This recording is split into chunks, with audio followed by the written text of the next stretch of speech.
الحمد للہ رب العالمین والصلاة والسلام علی سید الانبیاء والمرسلین اما بعد فاعوذ باللہ من الشیطان الرجیم بسم اللہ الرحمن الرحیم۔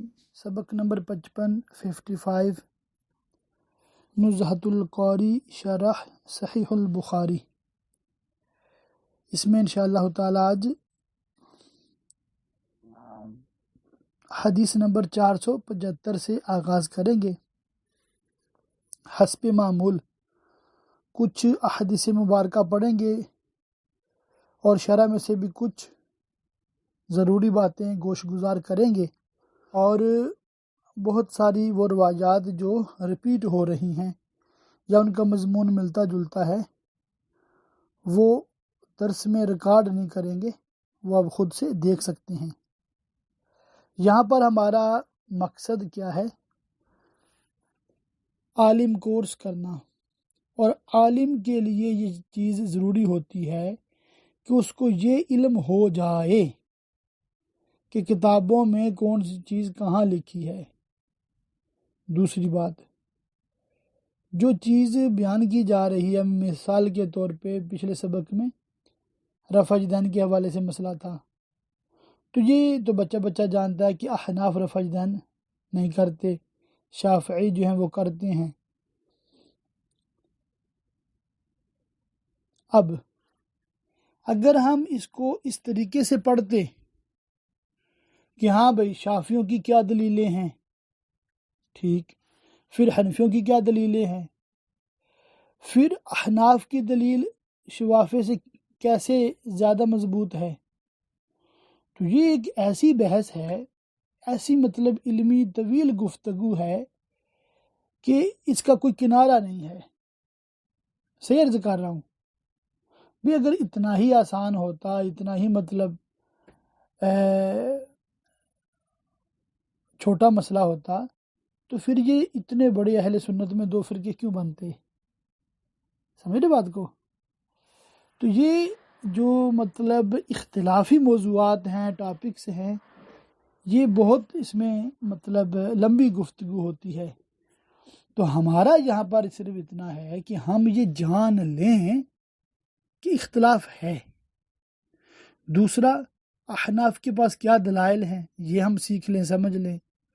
اور تیسری سب سے بڑی بات کہ ہمارے دل کو اطمینان ہو جاتا ہے اللہ کے فضل سے، جب ہم احادیث مبارکہ سنتے ہیں، پڑھ لیتے ہیں، تو ہمیں اتنا شعور بیدار ہو گیا کہ احادیث مبارکہ میں کیا لکھا ہوتا ہے۔ یہی بخاری شریف کی مثال لے لیں، کتنے سالوں سے ہم نے بخاری کا نام سنا ہے، اور اب عالم کورس اردو کی برکت سے اللہ کے فضل سے بخاری شریف سننے پڑھنے کی سعادت مل رہی ہے، اور آپ حیران بالکل بھی نہ ہوں۔ یہ درس نظامی سے فارغ التحصیل جو علماء ہوتی ہیں نا، وہ ہم سے جو ہم پڑھیں گے اس سے بھی آدھی بخاری شریف پڑھتے ہیں، یعنی جتنی ہم پڑھ لیں گے انشاءاللہ تعالی اس سے بھی آدھی پڑھتے ہیں، ساری وہ بھی نہیں پڑھتے۔ اور اکثر مدارس دینیا میں جو اختلافی حدیثیں ہوتی صرف وہ پڑھا دی جاتی ہیں، اور بس ہم تو پھر بھی ماشاءاللہ سارے ہی تقریباً ابواب کو دیکھ رہے ہیں، تو جو صرف ریپیٹ ہو رہی ہیں ان کو چھوڑ رہے ہیں۔ تو بالکل اطمینان کے ساتھ آپ سنیں سبق کو، اور مکمل سننے کے بعد جو سمجھ آئی ہے خلاصہ لے کر بھیجیں۔ اللہ تعالی ہم سب کے لیے علم نافع بنائے، اور ہم سب کو دنیا اور آخرت کی بھلائیاں عطا فرمائے، آمین۔ 475 حدیث پاک کا ترجمہ ہے۔ حضرت سہل بن سعد رضی اللہ تعالیٰ عنہ نے فرمایا کہ لوگوں کو حکم دیا جاتا تھا کہ مرد نماز میں اپنا داہنا ہاتھ اپنی بائیں کلائی پر رکھے۔ ابو حازم نے کہا، میں یہی جانتا ہوں کہ اسے نبی صلی اللہ علیہ وآلہ وسلم تک پہنچاتے تھے۔ اسماعیل نے کہا، اس کو پہنچایا جاتا تھا، یہ نہیں کہا کہ پہنچاتے تھے۔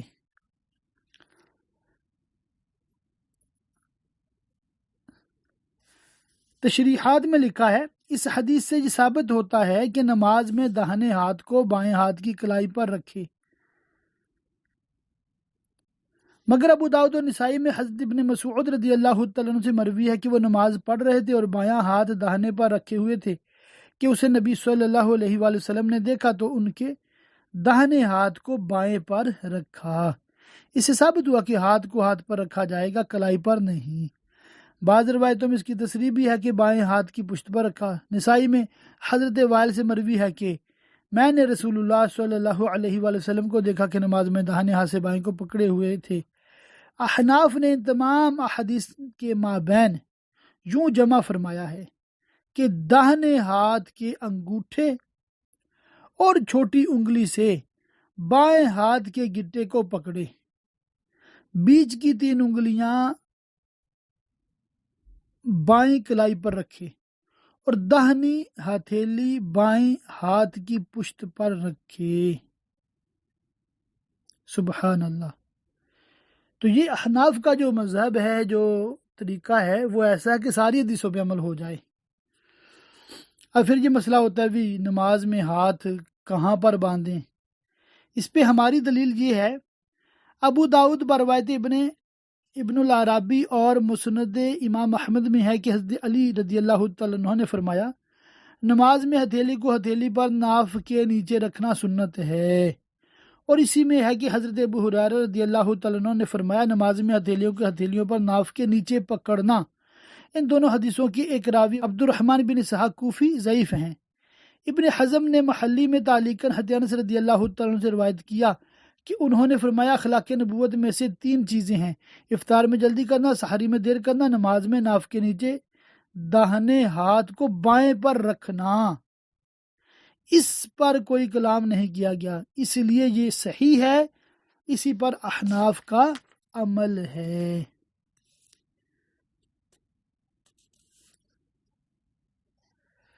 اس کے بعد والی 2 جو روایتیں ہیں اس کا مضمون تقریباً ہم پچھلی حدیثوں میں پڑھ چکے ہیں۔ حدیث نمبر 448 ہے،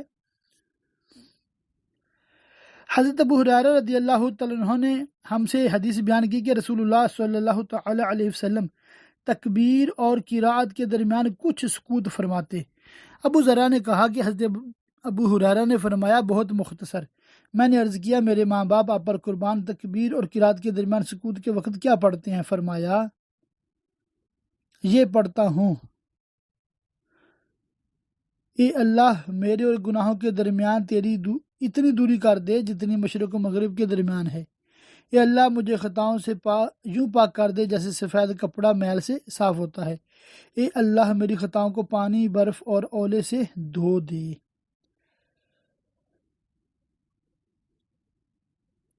یہاں پر لکھا ہے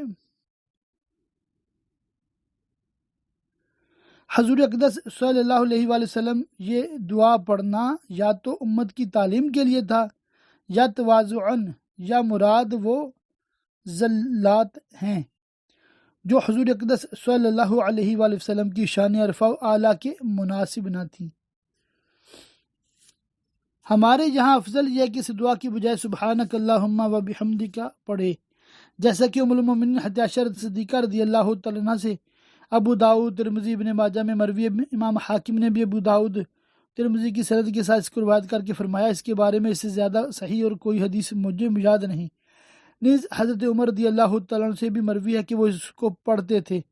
نیز ترمذی میں حضرت ابو سعید خدری رضی اللہ تعالیٰ عنہ سے بھی مروی ہے کہ نبی صلی اللہ علیہ وآلہ وسلم جب نماز کے لیے کھڑے ہوتے تو تکبیر کے بعد سبحانک اللہم پڑھتے۔ امام ترمذی نے فرمایا اس باب میں حضرت علی، حضرت عبداللہ بن مسعود اور ام المومنین حضرت عائشہ، حضرت جابر، حضرت جبیر بن مطعم اور ابن عمر رضی اللہ تعالیٰ عنہ سے بھی حدیث آئی ہے۔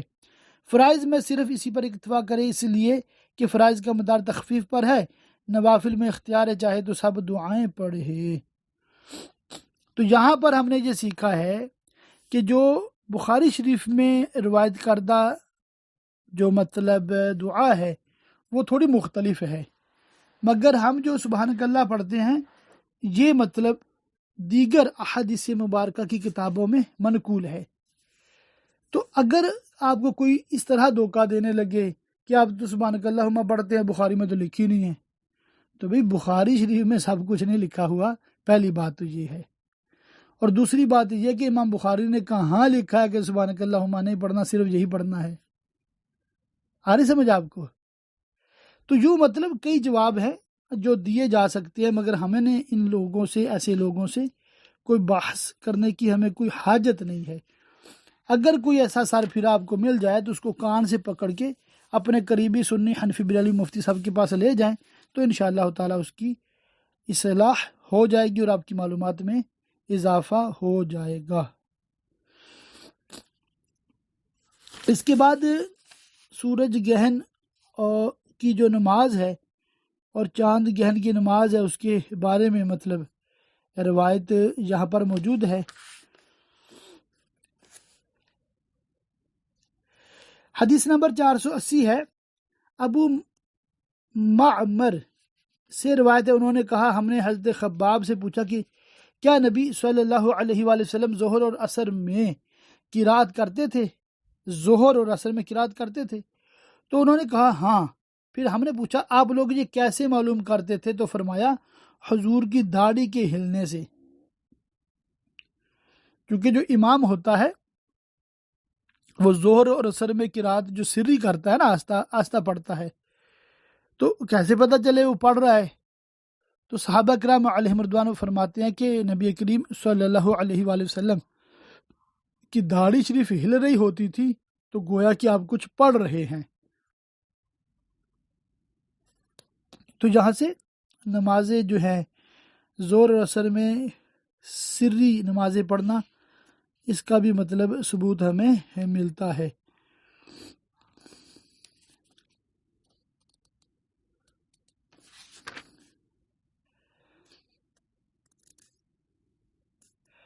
حدیث نمبر 482 ہے، حضرت انس بن مالک رضی اللہ تعالیٰ عنہ نے حدیث بیان کی کہ نبی صلی اللہ علیہ وآلہ وسلم نے فرمایا لوگوں کا کیا حال ہے کہ اپنی نمازوں میں اپنی نگاہیں آسمان کی طرف اٹھائے ہیں؟ تو یہ ارشاد شاق ہوا یہاں تک کہ فرمایا لوگ اسے باز رہے ورنہ ان کی نظریں اچک لی جائیں گی۔ تو اس طرح اوپر کی طرف آسمانوں کی طرف دیکھنے کی اجازت نہیں ہے۔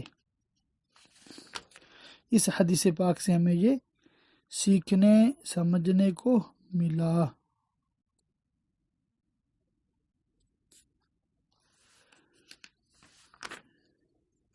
حدیث نمبر 485 ہے، حضرت عبادہ بن صامت رضی اللہ تعالیٰ عنہ سے روایت ہے کہ رسول اللہ صلی اللہ تعالی علیہ وآلہ وسلم نے فرمایا جس نے سورہ فاتحہ نہیں پڑھی اس کی نماز نہیں۔ یہاں پر ایک اور اختلافی مسئلہ ہے، قراءت خلف الامام، کہ امام کے پیچھے مقتدی قراءت کرے گا کہ نہیں کرے گا۔ اور دلیل میں جو ہم پر اعتراض کرتے ہیں وہ یہ مطلب حدیث بیان کرتے ہیں کہ حدیث پاک میں آیا ہے جس نے سورہ فاتحہ نہیں پڑھی اس کی نماز نہیں۔ تو اس کا مطلب کیا جواب ہے؟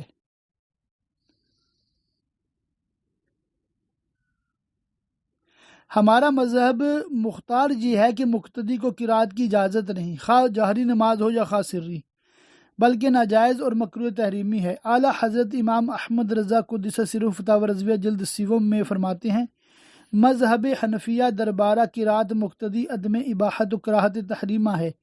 نماز سری میں روایت استحباب کے حضرت امام محمد بن حسن شیبانی رحمۃ اللہ تعالی کی طرف کی گئی ہے، محض ضعیف، جیسا کہ محقق علی الاطلاق فقیہ النفس مولانا کمال الملہ والدین محمد رحمۃ اللہ تعالی نے شرح و بسط کے ساتھ تحریر فرمایا ہے، جیسا کہ در مختار میں ہے، فرمایا خود تصنیف امام محمد میں جا بجا عدم جواب مصرح آثار میں فرماتے یہی مذہب ہمارا مختار اور انہی پر عامہ حدیث و اخبار وارد، اور فرمایا کہ جماعت صحابہ کرام رضوان اللہ علیہ مجمعین قراءت مقتدی کو مفسد نماز کہتی ہے اور اقوت دلیلین پر عمل کرنے میں احتیاط ہے۔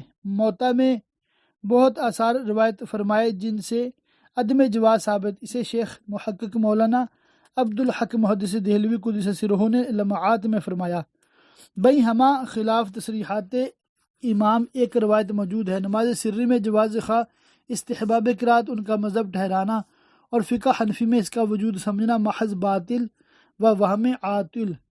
ہمارے علماء با اتفاق عدم جواز کے قائل اور یہی مذہب جمہور صحابہ و تابعین کا ہے۔ احناف یہ کہتے ہیں اولاً فرضیت خبر واحد سے ثابت نہ ہوگی، اس کے لیے دلیل قطعی کی حاجت ہے، اور خبر واحد ظنی ثبوت ہے، اس سے اگر ثابت ہوتا تو وجوب ثابت ہوتا، مگر چونکہ اس کا عموم دوسری احادیث سے خاص ہو گیا ہے اس لیے مقتدی کے لیے قرات کی اجازت نہیں، نہ سورہ فاتحہ کی نہ قرآن مجید کے کسی اور جز کی۔ وہ احادیث یہ ہیں، یہاں پر مطلب وہ احادیث نقل کی گئی ہیں، اور یہ سارا جو اختلاف ہے یہ مطلب یہاں پر بیان کیا گیا ہے۔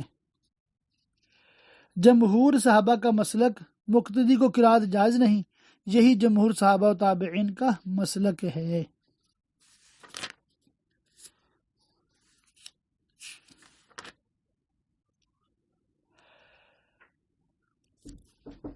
ایک اور حدیث پاک ہے، حدیث نمبر 486۔ حضرت ابو ہریرہ رضی اللہ تعالیٰ عنہ نے روایت کیا کہ رسول اللہ صلی اللہ علیہ وآلہ وسلم مسجد میں تشریف لائے تو ایک شخص مسجد میں آیا اور نماز پڑھی، پھر نبی صلی اللہ علیہ وآلہ وسلم کو سلام کیا، حضور نے اس کے سلام کا جواب دیا اور فرمایا لوٹ اور پھر نماز پڑھ، اس لیے کہ تو نے نماز نہیں پڑھی۔ وہ لوٹا اور اس نے پھر نماز پڑھی جیسا پہلے پڑھی تھی، پھر آیا اور نبی صلی اللہ علیہ وآلہ وسلم کو سلام کیا، پھر حضور نے فرمایا لوٹ اور پھر نماز پڑھ، اس لیے کہ تو نے نماز نہیں پڑھی۔ 3 بار ایسا ہی ہوا۔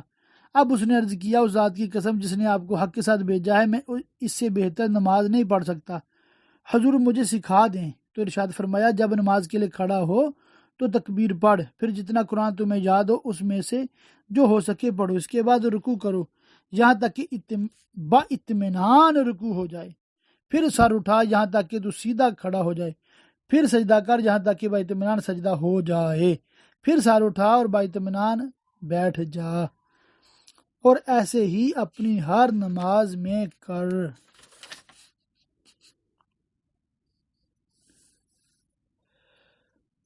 اچھا، اس حدیث پاک میں کیا ہمیں تعلیم دی گئی ہے؟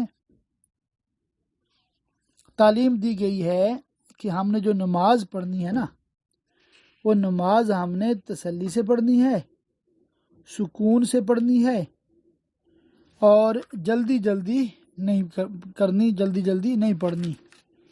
تو یہ حدیث پاک میں نے اسی لیے آپ کو کوشش گزار کی ہے کہ تعدیل ارکان واجب ہے، مطلب کہ رکوع کے بعد قوما میں، سجدہ اور سجدے کے درمیان، 2 سجدے کے درمیان جلسہ میں، یہ 4 مقامات ایسے ہیں ان میں ایک تسبیح کی مقدار رکنا واجب ہے۔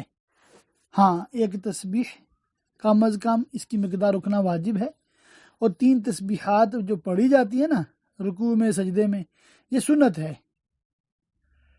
اور رکوع سے اٹھنے کے بعد تو سمیع اللہ لمن حمیدہ پڑھتے ہیں، پھر ربنا ولک الحمد پڑھتے ہیں، یا اللہم ربنا ولک الحمد پڑھتے ہیں، اور 2 سجدوں کے درمیان کچھ نہیں پڑھتے عام طور پہ، تو وہاں بھی اگر ایک بار اللہم اغفر لی پڑھنے کی عادت بنا لیں تو پھر رکنا بھی ہو جائے گا، کہ پتہ ہوگا کچھ پڑھنا بھی ہے اور 2 سجدے کے درمیان سیدھے بیٹھنا ہے اور رکنا ہے، ایک بار سٹاپ، نو موومنٹ، کوئی حرکت نہ ہو، پھر اللہ اکبر کہہ کے دوسرے سجدے میں جانا ہے۔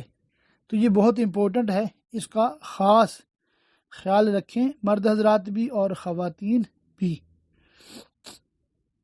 نماز کے شرائط، فرائض، واجبات، سنن و مستحبات، یہ ساری چیزیں ہم سب کو ہر وقت مستحضر ہونی چاہیے، ذہن میں ہونی چاہیے، تاکہ نماز ہماری عین سنت کے مطابق ہو جائے۔ حدیث نمبر 487 میں یہ بیان ہو رہا ہے کہ پہلی رکعت میں قرات تھوڑی لمبی ہو، دوسری میں اس سے کم ہو۔ یہی مضمون 488 حدیث پاک میں تقریباً ہے، اور 489 میں بھی صورتیں چھوٹی بڑی پڑھنے کے حوالے سے ہی بیان ہے، 490 میں بھی اسی طرح کا بیان ہے۔ 491 میں 92 میں صورتوں کا نام بھی ہے کہ کون کون سی صورتیں پڑھی جاتی تھیں۔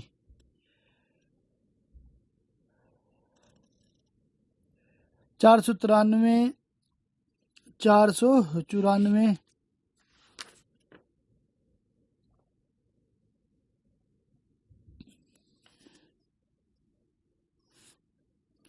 ان میں مطلب قرات کے حوالے سے بیان جاری ہے۔ حدیث نمبر 495 حضرت ابن عباس رضی اللہ تعالیٰ عنہما نے فرمایا، جن نمازوں میں نبی صلی اللہ تعالیٰ علیہ وسلم کو پڑھنے کا حکم ہوا ان میں پڑھا، اور جن میں سکوت کا حکم ہوا سکوت فرمایا، اور تمہارا پروردگار بھولتا نہیں، اور بے شک رسول اللہ کی پیروی بہتر ہے۔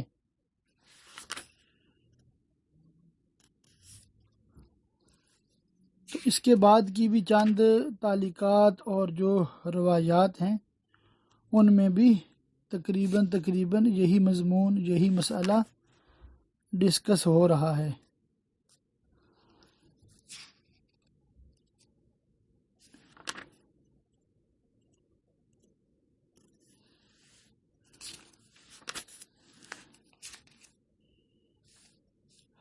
اچھا، یہاں پر ایک نیا مسئلہ شروع ہو رہا ہے، وہ انشاءاللہ تعالی میں پڑھتا ہوں۔ حدیث نمبر 499 ہے، حضرت ابو ہریرہ رضی اللہ تعالیٰ عنہ سے مروی ہے کہ رسول اللہ صلی اللہ تعالی علیہ وآلہ وسلم نے فرمایا، جب امام غیر المغضوب علیہم ولا الضالین کہے تو تم لوگ آمین کہو، اس لیے کہ جس کا قول فرشتوں کے قول کے موافق ہوگا اس کے پچھلے گناہ بخش دیے جائیں گے۔ تو امام نے پڑھا ہے اور مقتدی نے کیا کہنا ہے؟ آمین۔ یہاں پر صرف آمین کہنا کا ہے، اور ہمارا بھی اس میں کوئی اختلاف نہیں ہے، ہم بھی آمین کہنے کے قائل ہیں اور یہ کہنا چاہیے اور یہ سنت ہے، ہم اس کو بالکل مانتے ہیں، مگر اس میں یہ نہیں ہے کہ تم آمین اونچی آواز میں کہو، جیسا کہ بعض وہابی قسم کے لوگ کرتے ہیں، ان کا وہ طریقہ جو ہے وہ بالکل غلط ہے۔ اچھا، تکبیر کے حوالے سے بھی حدیث پاک 502 ہے، حضرت ابو ہریرہ رضی اللہ تعالیٰ عنہ لوگوں کو نماز پڑھاتے تو جب جھکتے اور اٹھتے تو تکبیر کہتے، اور جب فارغ ہوتے تو فرماتے، میں نماز میں تم سب سے زیادہ رسول اللہ صلی اللہ علیہ وآلہ وسلم سے مشابہ ہوں۔ تکبیرات انتقال، یعنی کہ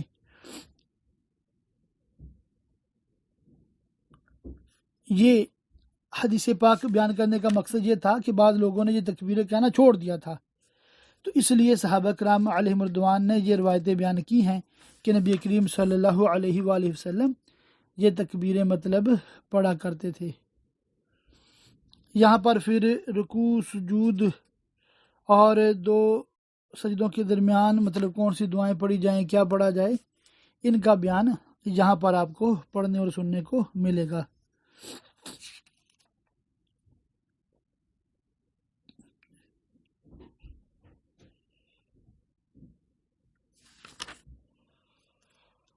حدیث نمبر 512 ہے، حضرت رفاعہ بن رافع زوراکی رضی اللہ تعالیٰ عنہ نے کہا، ہم لوگ نبی صلی اللہ علیہ وآلہ وسلم کے پیچھے نماز پڑھ رہے تھے، جب حضور نے رکوع سے اپنا سر اٹھایا اور سمیع اللہ لمن حمدہ کہا تو ایک صاحب نے حضور کے پیچھے کہا، ربنا ولک الحمد حمدا کثیرا طیبا مبارکا فیہ۔ جب حضور نماز سے فارغ ہوئے تو پوچھا، ان کلمات کا کہنے والا کون ہے؟ انہوں نے عرض کیا، میں۔ تو فرمایا، میں نے 30 سے اوپر کچھ فرشتوں کو دیکھا کہ ان کی طرف تیزی سے بڑھے کہ ان کو پہلے لکھ لیں۔ اس کی شرح میں ہے، یہ صاحب خود حضرت رفاعہ ہی تھے، جیسا کہ نسائی میں یوں اس کی تفصیل مذکور ہے، میں نے نبی صلی اللہ علیہ وآلہ وسلم کے پیچھے نماز پڑھی، وہ ساری مطلب حدیث پاک۔ ان تینوں حدیثوں پر امام بخاری نے صرف باب بلا عنوان لکھا ہے، اسویلی کی روایت میں یہ بھی نہیں ہے، اس کے پہلے ربنا ولک الحمد کا باب باندھا تھا، اس باب میں خاص ربنا ولک الحمد کی فضیلت مذکور نہیں، مگر اس کے متصل اذکار و ادعیہ کا ذکر ہے، جن میں سے بعض کے فضائل بھی مذکور ہیں، تو اسے اگلے باب سے یکگونا مناسبت ہو گئی، اور چونکہ یہاں نماز کی ترکیب کا تذکرہ چل رہا ہے اور حدیث میں جو دعائیں مذکور ہیں وہ عام نمازوں کی نہیں بلکہ مخصوص نمازوں کی ہیں، اس لیے حدیث کو باب بلا عنوان قائم کر کے علیحدہ ذکر فرمایا۔ اس حدیث سے ثابت ہوا کہ بلند آواز سے ذکر جائز ہے اگرچہ وہاں لوگ نماز و اذکار میں مصروف ہوں، مگر یہ ضروری ہے کہ اسے ان لوگوں کو خلل نہ ہو۔ تو یہاں پر مطلب رکوع سے جب ہم اٹھتے ہیں تو ربنا ولک الحمد یا اللہم ربنا ولک الحمد پڑھ لیں، یا پھر یہ ایڈ کر لیں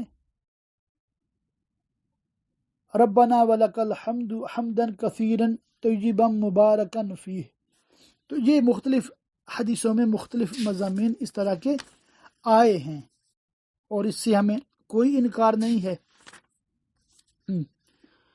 تو اس کے بعد کی روایتیں جو ہیں ان میں بھی کم و بیش یہ مضمون مطلب موجود ہیں۔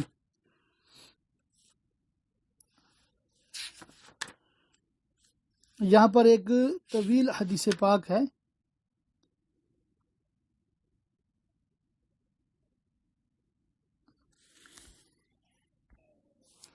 جس میں یہ بیان کیا گیا ہے کہ جنتیوں کو جنت میں اللہ تعالیٰ کا دیدار ہوگا، اور اس کی مطلب ترکیب ہم نے بہار شریعت حصہ اول میں دیدار الہی کے حوالے سے عقائد کے بیان میں پڑھی تھی۔ یہاں پر صرف اتنا عرض کر دوں کہ اللہ تعالیٰ جسم سے پاک ہے، اور اللہ تعالیٰ کی ذات ایسی ذات ہے جو سب سے منفرد ہے اور اس کا کوئی مثل نہیں ہے، ٹھیک ہے۔ اور اللہ تعالیٰ کیسا ہے، علماء نے یہی لکھا ہے کہ جب اللہ تعالیٰ کا دیدار کریں گے تب پتہ چلے گا اللہ تعالیٰ کیسا ہے، اس سے پہلے ہم کچھ نہیں کہیں گے، اور یہ اللہ تعالیٰ کی معرفت کے حوالے سے بات بہت ضروری اور اہم ہے۔ حدیث نمبر 515 ہے، حضرت ابن عباس رضی اللہ تعالیٰ عنہما سے روایت ہے کہ نبی صلی اللہ علیہ وآلہ وسلم کو 7 اعضاء پر سجدہ کرنے کا، بال اور کپڑے نہ سمیٹنے کا حکم دیا گیا، پیشانی، دونوں ہاتھ، دونوں گھٹنے، دونوں پاؤں۔ تو یہ 7 اعضاء پہ سجدہ کرنا ہے، تو بال اور کپڑے جو ہے سمیٹنے نہیں ہیں، مطلب کپڑے فولڈ نہیں کرنے، شلوار کو جیسے گھڑے سے لیتے ہیں نا اوپر سے، اسی طرح پینٹ کو نیچے سے فولڈ کر لیتے ہیں، یہ اجازت نہیں ہے، نماز اس سے مکروہ تحریمی ہوتی ہے۔ تو عورتوں کو بھی اجازت نہیں ہے تو مردوں کو بھی اجازت نہیں ہے۔ اس بات کا خصوصیت کے ساتھ خیال کیا جائے اور خیال رکھا جائے۔ یہاں پر پھر حدیث نمبر 516 ہے، اعتکاف کے حوالے سے اور شب قدر کے حوالے سے۔ یہ تو روایت اللہ کے فضل سے ہر رمضان میں ہی تقریباً سننے پڑھنے کو مل جاتی ہے، تو اس لیے یہاں پر ہمیں نہ بھی ریکارڈ کرائیں تو کوئی مسئلہ نہیں ہے۔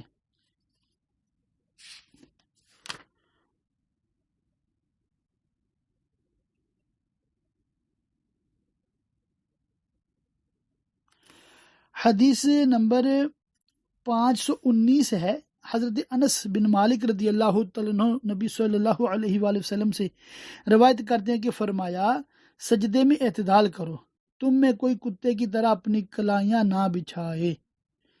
یہ جو ہے نا روایت صرف مردوں کے لیے ہے کہ مرد اپنی کلائیاں اس طرح نہیں بچھائیں گے۔ ہاں، عورتوں کا مسئلہ الگ ہے کہ وہ بالکل سمٹ کر سجدہ کریں گی، اور ان کی جو حدیثیں ہیں، جو روایتیں ہیں، وہ الگ سے موجود ہیں۔ آج کل بعض جاہل قسم کے لوگ غلط پوسٹیں بنا کر عورتوں کو بھی یہ حدیث سناتے ہیں اور بتاتے ہیں کہ دیکھو حدیث میں ایسے آیا ہے، تم ایسے نہ کرو، حالانکہ یہ صرف مردوں کے لیے حکم ہے، عورتوں کے لیے یہ حکم نہیں ہے۔ اور قرآن و حدیث میں بہت سارے احکام وہ ہیں جو صرف مردوں کے لیے ہیں، عورتوں کے لیے نہیں ہیں۔ عورتوں کے لیے الگ روایتیں ہیں جو ان کو جاننا اور سمجھنا ضروری ہے۔ عورت کی جو نماز کا طریقہ ہے وہ مرد کی نماز سے الگ ہے بعض جگہوں پر۔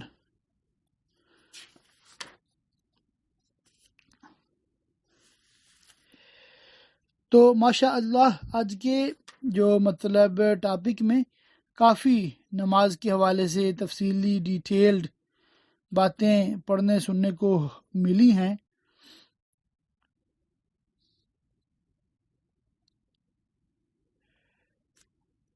یہاں پر اب سلام کے حوالے سے روایتیں چل رہی ہیں کہ نماز میں جو مطلب سلام کرتے ہیں. حدیث نمبر 524 ہے. حضرت عبداللہ رضی اللہ تعالیٰ عنہ نے فرمایا ہم جب نبی صلی اللہ علیہ وآلہ وسلم کے پیچھے نماز پڑھتے تو کہتے جبرائیل اور میکائیل پر سلام ہو، فلاں اور فلاں پر سلام ہو. تو رسول اللہ صلی اللہ علیہ وآلہ وسلم نے ہماری طرف رخ انور فرمایا اور ارشاد فرمایا بے شک اللہ سلام ہے. جب تم نماز پڑھو تو کہو التحیات للہ والصلوات والطیبات والسلام علیک ایھا النبی ورحمۃ اللہ وبرکاتہ السلام علینا وعلی عباد اللہ الصالحین. جب تم یہ کہو گے تو آسمان و زمین میں جتنے اللہ کے نیک بندے ہیں سب کو سلام پہنچ جائے گا. یعنی کہ السلام علینا وعلی عباد اللہ الصالحین، اور اللہ کے تمام نیک بندوں پر سلام ہو. ہم پر سلام ہو، اللہ کے تمام نیک بندوں پر سلام ہو، سب کو سلام کیا ہے پہنچ جائے گا.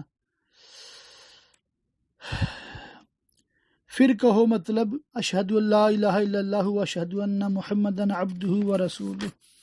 تو یہاں پر ہمیں یہ سیکھنے اور سمجھنے کو ملا کہ التحیات جو ہم پڑھتے ہیں یہ مطلب حدیث پاک اس کی دلیل ہے، اور حدیث پاک میں یہ تعلیم کیوں دی گئی ہے کہ صحابہ کرام علیہم رضوان کچھ اور پڑھا کرتے تھے تو نبی کریم صلی اللہ تعالی علیہ وآلہ وصحبہ وبارک وسلم نے ان کی تعلیم فرمائی، ان کی تربیت فرمائی اور ان کو یہ سکھایا. پھر درود پاک کے بعد جو ہم دعا پڑھتے ہیں عام طور پہ ہم ربی جعلنی پڑھتے ہیں پاکستان والے، اور انڈیا والے جو اکثر ہیں وہ اللہم انی ظلمت نفسی ظلما کثیرا والی دعا پڑھتے ہیں.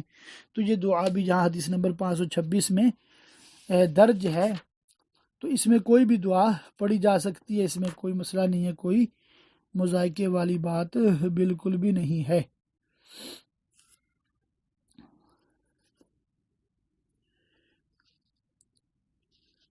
حدیث نمبر 528 ہے. حضرت ابن عباس رضی اللہ تعالیٰ عنہ نے خبر دی کہ فرض نماز سے فارغ ہونے کے بعد بلند آواز سے ذکر کرنا نبی صلی اللہ تعالیٰ علیہ وآلہ وسلم کے عہد مبارک میں تھا.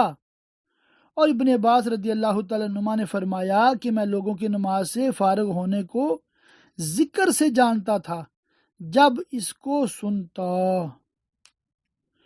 اس کے بعد والی روایت بھی اسی سے ملتی جلتی ہے.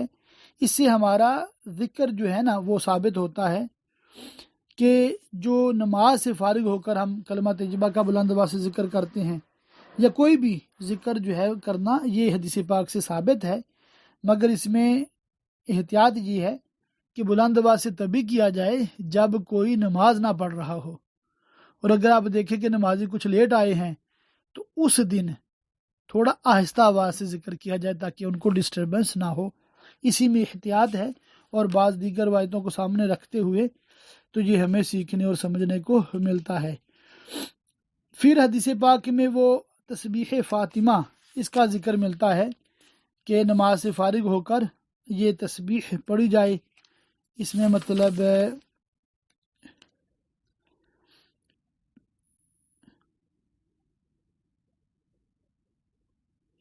33 بار سبحان اللہ، 33 بار الحمدللہ اور 33 بار اللہ اکبر، اور ایک روایت میں 34 بار اللہ اکبر. تو یہ تسبیح فاطمہ بھی اس کو کہتے ہیں رضی اللہ تعالیٰ عنہ. نماز سے فارغ ہو کر آیت الکرسی پڑھنا اور یہ مطلب تسبیح کرنا، اس طرح کی مطلب چیزیں جو ہیں آگے احادیث مبارکہ میں بیان کی گئی ہیں. تو بس ایک دو مزید صفحات ہیں وہ بھی انشاءاللہ تعالی آج ہی دیکھ لیتے ہیں تاکہ ہمارا یہ کتاب الاذان یہ مکمل ہو جائے. حدیث نمبر 538 ہے. حضرت ابن عمر رضی اللہ تعالیٰ عنہ نے روایت کیا کہ نبی صلی اللہ علیہ وآلہ وسلم نے غزوہ خیبر میں فرمایا جو اس درخت یعنی لہسن میں سے کھائے وہ ہماری مسجد کے قریب نہ آئے.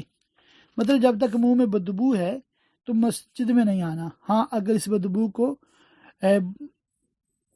ٹوتھ برش کے ذریعہ سے، مسواک کے ذریعہ سے یا کوئی چیز ایسی کھا لی جائے کہ جس سے یہ بدبو بالکل ختم ہو جائے پھر مسجد میں جانا بالکل جائز ہے، اور فی زمانہ بعض لوگ سگریٹ پیتے ہیں، حقہ پیتے ہیں، بعض تمباکو والا پان وغیرہ کھاتے ہیں، تو ایسے لوگوں کو بھی بہت احتیاط کی حاجت ہے، اور ان کو اچھے طریقے سے اپنا منہ صاف کر کے، منہ سے بدبو کو زائل کر کے پھر مسجد میں آنا چاہیے۔